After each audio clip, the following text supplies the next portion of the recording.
All right, so this skill is going to be immobilizing a mid-shaft femur fracture using a traction splint.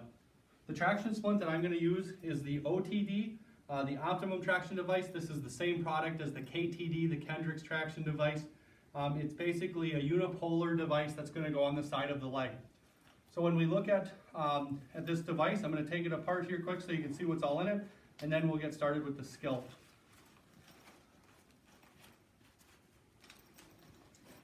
So in the bag, we should have our groin strap, our ankle hitch, and then we have two additional straps, one for the top of the leg, one for the bottom of the leg by the ankle, and then we have our actual polar device. And so this goes together just like a tent pole, so it's spring loaded and it'll straighten out. Now the other device that you always find in these bags is a boot hitch.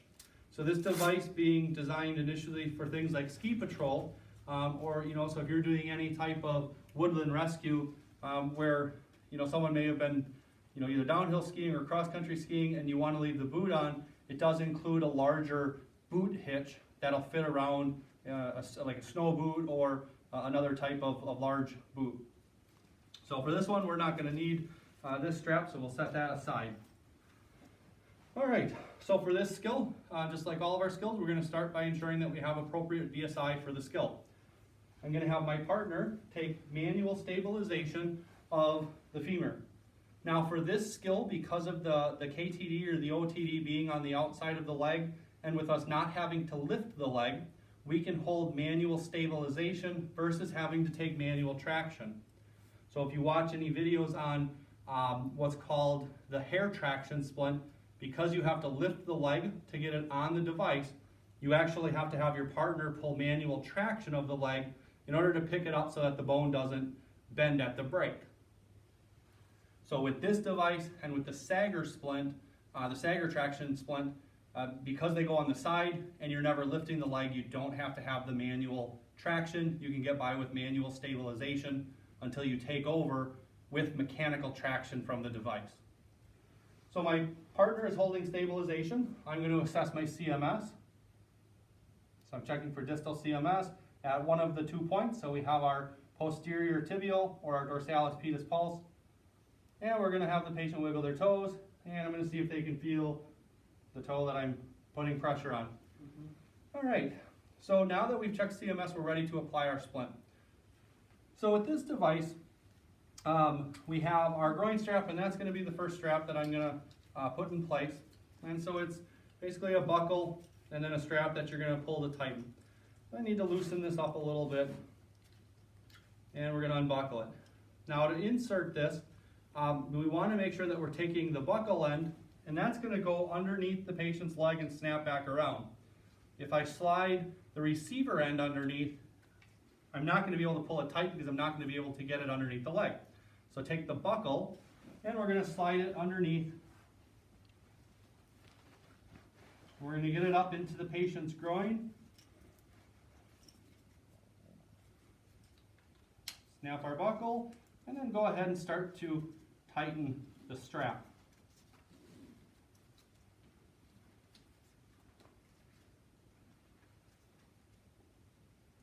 Now with this device, I want the receiver hitch, these two little circles here, to be right on the side. I want it to form a line right alongside of that femur.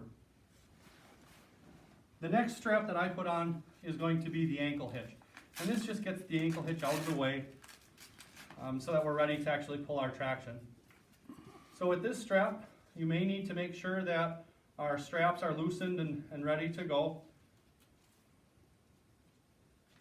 And so the green strap will be all the way up so that I can tighten that. And then you have a red and a yellow end. The yellow end is what attaches to the splint. So I want the yellow end to be the furthest away because I'm going to pull on the red strap to tighten that. So with this one, we're going to feed it underneath the ankle. And it's important that we go under the ankle.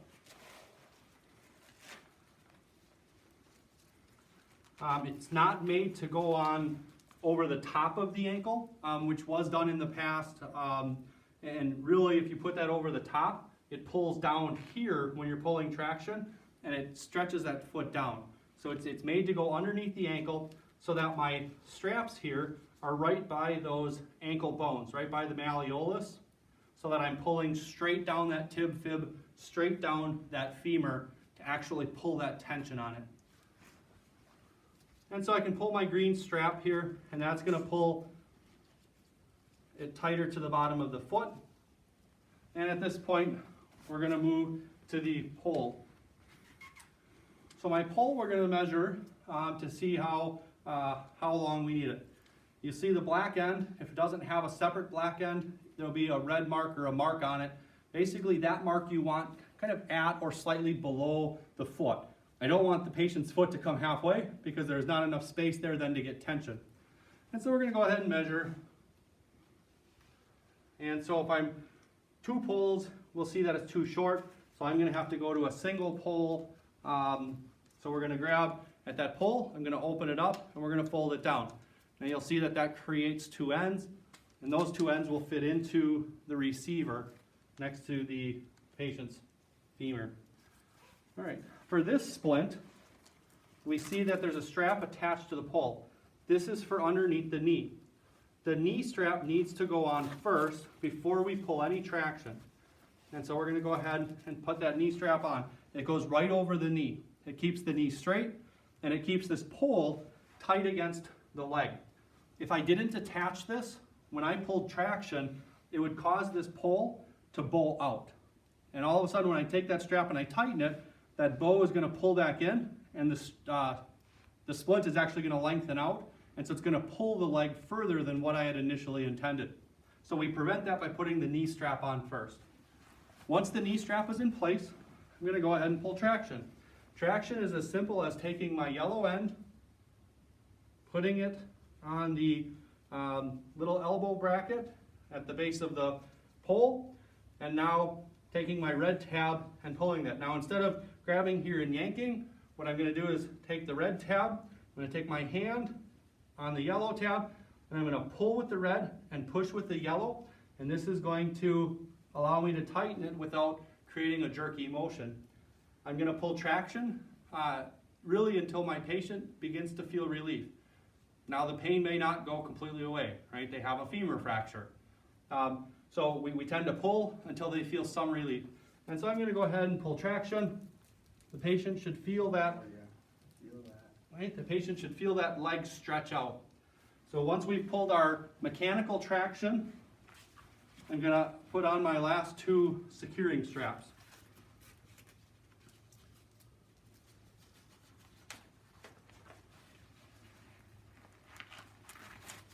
So we have the green one that's going to go down by the ankle. And I got the red one, which is slightly larger. That's going to go up by above the femur, or above the femur fracture.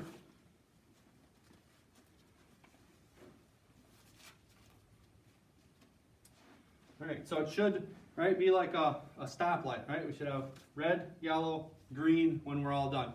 So once I pulled that traction, I can go ahead and check my CMS, checking for my distal pulse, wiggle your toes, checking for sensation, and then that would be the splint. Now one thing that we can also do